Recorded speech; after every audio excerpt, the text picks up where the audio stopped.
Hi everyone, and welcome to Almost Cancelled. I'm Peter, I'm joined with Connor. Hey, Rob. Alan's back for the final. What's up, MFers? We're going to talk about 11/22/63, Episode 8. It's the final episode of this mini-series, event series as they're calling it. Full spoilers as always, the episode is called The Day in Question, and I think one of the big things me and Connor were saying last week when you weren't here, Alan, is that last week it felt like the direction and pacing shot up about like 50% at the very least, to the point where it was like, wait a minute, all those middle episodes feel really slow and kind of like almost pointless Yeah. by comparison. It was like, because a lot of those middle episodes, like, they took their time, explored the relationship stuff, and then all of a sudden it was like, this day, then this day, then this day, you know? It was like a countdown timer all of a sudden, like there was a ticking time bomb, and it like everything was like, you know, It felt like they forgot how many episodes they had left Yeah. to shoot. It is weird considering it had such a solid date from the start. You have 3 years, that's it. And it feels like it should have been a bit more consistent across all of that. Yeah. I feel like, because I think, I mean, before we even talk about the final, I think episodes 1 and 2, and then episodes 7 and 8 are easily the best ones. I'd agree with that. Yeah, everything in between those you could condense into just another 1 or 2 episodes. Yeah, it should have been 6 episodes at most, I think. And that's not to say there's nothing good in those episodes. Like, I think the chemistry between him and Sadie is quite good. The tension stuff with her ex-husband was quite enjoyable. But, god That's the damn. thing. I don't think any of it was actively bad when we were watching it.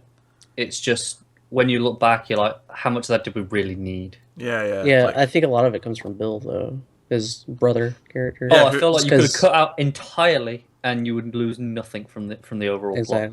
Exactly. I agree with that, yeah. You could completely remove him. Mm. Which probably would have cut that, full episode or 2 full episodes in terms of time. Yeah. But yeah, so the final, and again, much like last week, right away, in fact, even more so than last week, I feel like the budget went up again. And because right away we had all these shots of them running through the crowds and stuff, and they had all these extras, and we had the big street with all the old cars. It was like they saved a lot of money for this episode. Even just before that, the actual car chase bit, almost was. It just immediately felt expensive. Yeah. It was like a movie. Yeah. Yeah, most of it did feel like a movie, and that's what I said about the first episode when we watched it back 8 weeks ago or 7 weeks ago. So, and I could tell early on, right? Because obviously we'd theorised throughout the show that, and we thought this might happen earlier. We thought this might happen halfway through the show, but we theorised that we'd get to the day, and then he would decide to go back and reset again. And it was becoming clear that that would probably happen when we got to, because it basically run up to where Lee Harvey Oswald is, and like that whole thing happens in the opening act. Yeah. And Sadie gets shot, and that said though, that scene was really well done. It was really tense with like seeing these like sort of sneaking around the boxes, Yeah. and Lee Harvey Oswald's trying to like find him and shoot him. It was really, really, really good stuff. It kind of reminded me of the episode of Fargo from this past season in the basement. With all the magazines, Yeah. Yeah. Kind of reminded me of that a little bit, the which is good. comical amount of magazines I had. Yes. Then again, I suppose your comic collection down in your basement's probably not far off that. I don't have a basement. They're right there. I'm talking single issues. Don't tell me you don't have single issues. Oh yeah, those are right there. Conveniently off screen. So the first half of the episode was kind of... It was kind of like the part where they had to do this for it to make sense and be believable, but was the least relevant to everything after. And that was like, they find him, Lee Harvey Oswald's dead, Sadie's dead, and they arrest him under suspicion that he's, tried to kill the president, or even that they just want to blame him for it so that they've got someone they can blame, which is like something that's brought up. Right. And I wasn't sure where it was going during this point, because I was like, is he even going to get back? Because if they just lock him up, he's never going to get to the wormhole or whatever you want to call it, the magic door. And that would have been very unsatisfying. That would have That been very was a unsatisfying. Yeah. I still feel like it was a bit the fact that, like you said, that this point is kind of the first half of the episode, and then what comes after is the last 30 minutes. Yeah. Hmm. I feel like we could have taken one of those other episodes. Could have been like this could have been another episode's length of its own. Yeah, this could have been maybe worth devoting a whole episode to, is how does he get out of this. That's it. I did like the resolution that the president himself is, like phones him and he's like, no, he's getting, like, I believe this. And what I thought was going to happen, I guess that's maybe is why the president believed him, is they maybe questioned the guy at the door. Yeah. Yeah, because that was my big question as I was watching it, and like he's being interrogated and everything. I was like, what happened to the guy that he told to go get the police? Well, that's probably what got him off. That's probably, this guy said, like, he ran up and said, look, this guy's trying to kill the president, go and get the police. Right. And I think that's kind of my biggest problem, I guess, with the series as a whole. And I'm not saying the series is bad, but my biggest problem is that there's a lot that we don't see happen. You know what I mean? And I feel like it would be more effective if we did see it. And I think that comes down to the whole thing with, using your time wisely, like we were talking about. I think it comes down to more simpler than that. They couldn't decide if they wanted the focus to be the plot or the relationship with Sadie, and they weren't sure which they should devote the time to. And they tried to do both. Well, I actually I agree and disagree with that. I disagree with the fact that they had to decide. I think you could have done both. Even measures, paced that a little bit better between the two.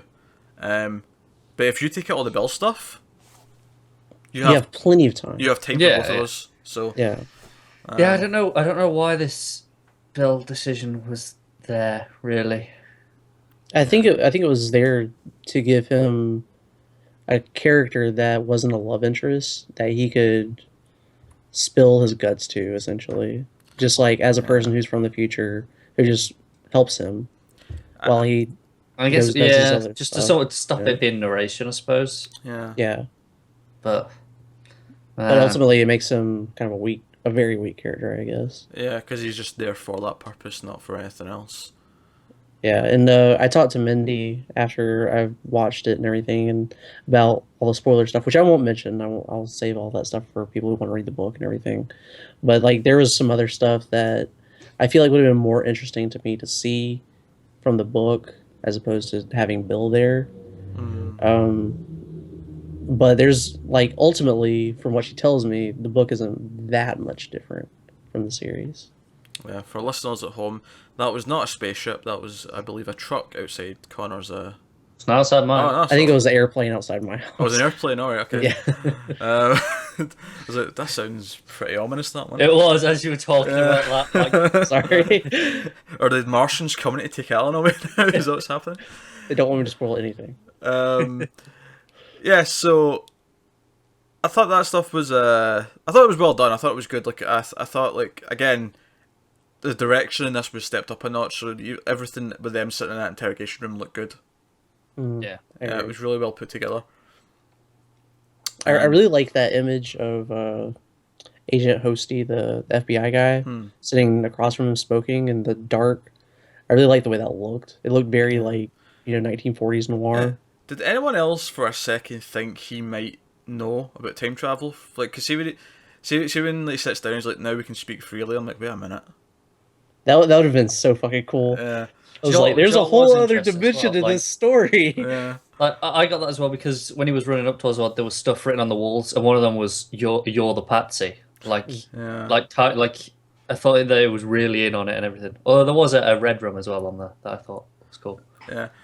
Because I was almost thinking, especially when I seen that message on the wall, I thought, are they going the route that he's been set up here? Like he was always going to have to go back to, like, AKA help kill JFK or something like that. Like this was all part of some predestined thing where they had to keep doing it or something. Like, I don't know. Like I was. Yeah, I was thinking that, and constantly I was like, no, because he changed the tree, so it can't be predestination. Yeah. That's true. That's your that was the only thing that was like saying that wasn't this. Yeah, that one scene,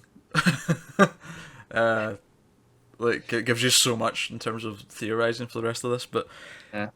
So he goes home, and actually, I really like the scene of him arriving back in is it Maine, where the wormhole is, because just walking down those streets and seeing them again after not having seen them since episode 1, and seeing that place where he first comes out, in 1960, is actually just really it was just really nice. Like, the music sort of amped it up a little bit, and it felt like a coming home.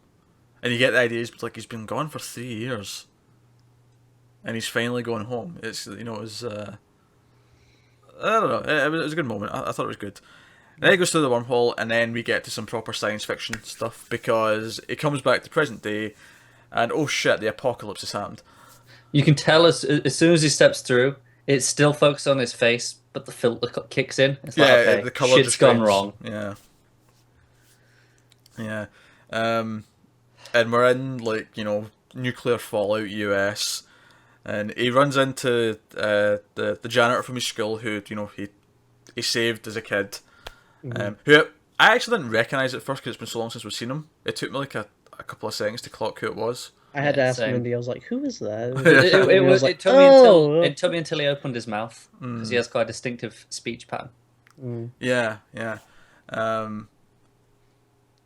And if I've got a complaint about the plot here, it's only just that the fix for all this is a bit too easy. Now, this would be completely changing the story and completely changing what's in the book, admittedly, right? So, but to me, what would be more interesting in terms of writing a story is that if this had happened much earlier, and then the real goal was to fix it, but then of course fixing it would have to be more difficult, because fixing it's actually really easy. All he has to do is go through the wormhole. I and come still back. would have set this an episode earlier and had this pretty much that point where he goes back to the present as the start cliffhanger. of this last episode, and I would have taken it a while where the obstacle was he couldn't get back to the diner to get through, like someone or something was stopping him getting back through. And you almost had that with those guys. Yeah, but it was just resolved really, really quickly. Yeah, it was he just kind of got away. Yeah, it was just very brief, because he was right next to the wormhole, so he just sort of ran away from them. Spending at least like half an hour on screen in that setting would have been a lot more helpful. We got like 5 minutes, and it didn't really give enough about everything for me. Yeah. Although I think some Stephen King fans will like some Easter eggs, I guess, that are in that part, because like whenever he comes out, you see on a wall that's like across the street, it says Captain on it, and in the stand there's this thing called Captain Trips, which is a virus, and it like kills a whole bunch of people and everything. Interesting. And so I think that's what that was supposed to be. And also, like, the guy, I don't remember his name, but the guy who he saved as a kid and all that stuff, he looks a lot like the gunslinger from Dark Tower. You know what? I thought that as well, with the hat and the coat. Yeah. That got me. But the thing you mentioned, Peter, about like how he's able to correct everything a little too easy. I was talking to Mindy about that too, because like we watched together and everything. And I know I keep bringing her up even though she's not here, which is terrible to do. But I was talking to her about it, and I was like, like they fix it way too easy. But she mentions how he talks to the yellow card man, and how he's like, no matter what, I can never save my daughter. She always drowns every single time, no matter what. And apparently in the book, he goes on to say that even if things look like they're back to normal now, maybe 15 years later, things drastically change. So it could be something that isn't different by the time he gets back the second time, but it could have an effect on something that happens 10 years from now. Yeah, the butterfly effect could be much later. Yeah, it's because, like I said, the JFK thing, it's not while he's president that all this goes wrong, is it? It's later that the shit happens.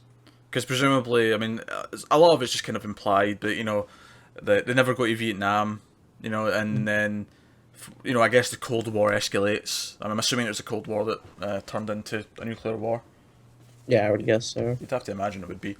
I agree with that, and I do think that everything when he comes back, that he goes back to 1960 and you see Sadie again. I think all that stuff's great. All of it packs a punch because they did have such good chemistry, and I like the idea he just has to decide to let her Yeah. go. That's all great stuff, and that really is the conflict there in the end, rather than the, I have to save the future again. It's almost like the lack of predestined, or not, the whole reset rule. Every time you go out, it resets. That almost is a hindrance to the tension, almost, because for me, if you did do this earlier in the season or the story, and it then became he had to go back, but because of what he did the first time, he'd have to live it out again and change things from a distance or something like that. But that would be completely different time travel rules. Yeah. See, I still think, again, it's my biggest problem is this episode feels a bit rushed because of the fact that there was other ones that were wasted. Where again, when he went back and he had that thing with Sadie, I'd have still had him live it out for another couple of years. I'd had at least a montage of them getting together, like really quick, just montage of them getting together again and going through the beats until something goes wrong and he actually has to physically realize that actually she will die again and again.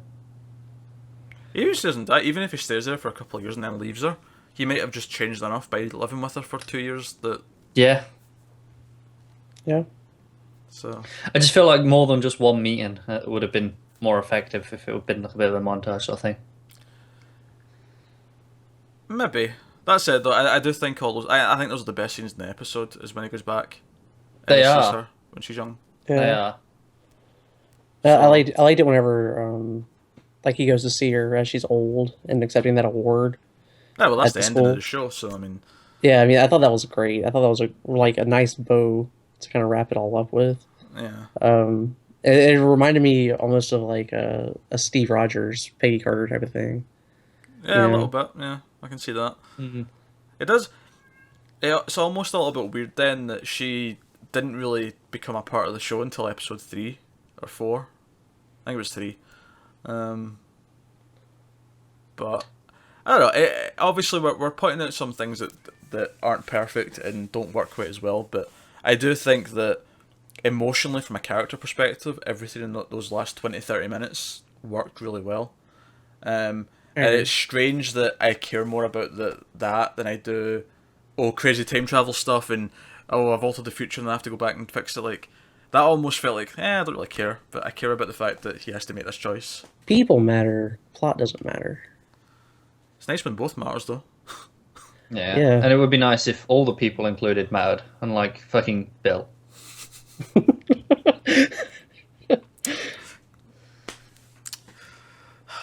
couldn't even kill Bill because the dick committed suicide.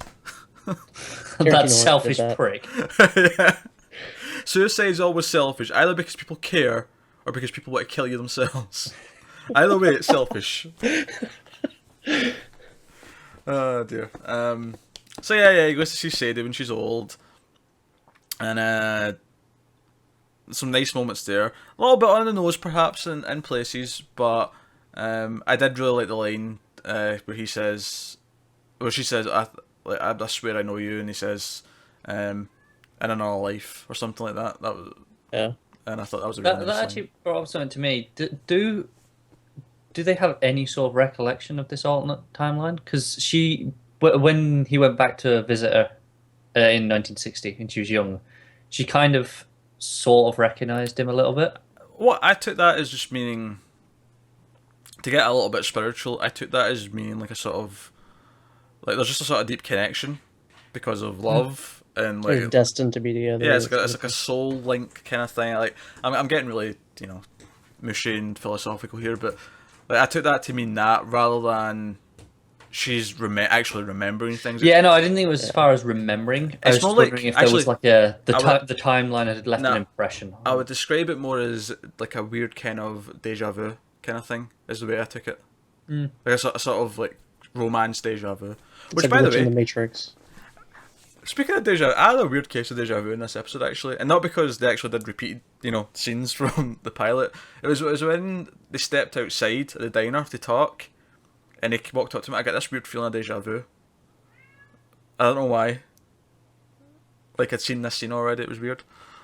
I don't know. It's odd. I don't know. But I thought it was funny because it was repeating stuff we'd seen in a time travel show. But this was the new part. But this was the new part, but I was getting Yeah. this weird sense of deja vu, like I dreamed this at some point. I don't know. It was weird. Maybe I already watched this in an alternate timeline. So overall then, show's finished. Event series, 8 episodes, it's done. I'll sum up by saying really good, strong first 2 episodes, strong last 2 episodes. Some good stuff in the middle, but Bill was a pretty useless character who just kind of slowed things down. And yeah, that's pretty much it. I agree with that. Yeah, just cut down those middle chunk of episodes, and this would have been much, much better. And it was still pretty good. Like, don't get me wrong, it was still very enjoyable. But this could have been a whole step above what it was in the end. Yeah, so I got up to let my cat in because he was screaming outside the door. I don't know if you could hear that one. Oh, we could. You could? We could, Oh, good. yeah. It was starting to really annoy me, so I thought I'll let him in. And with that said, that concludes 11/22/63. Obviously, we won't be back next season because there is no next season. It's a one-off event. So hopefully you guys enjoyed it too. Let us know what you think. You know, if you're on YouTube, comments below, or tweet at us and all that jazz. But that's the final of 11/22/63.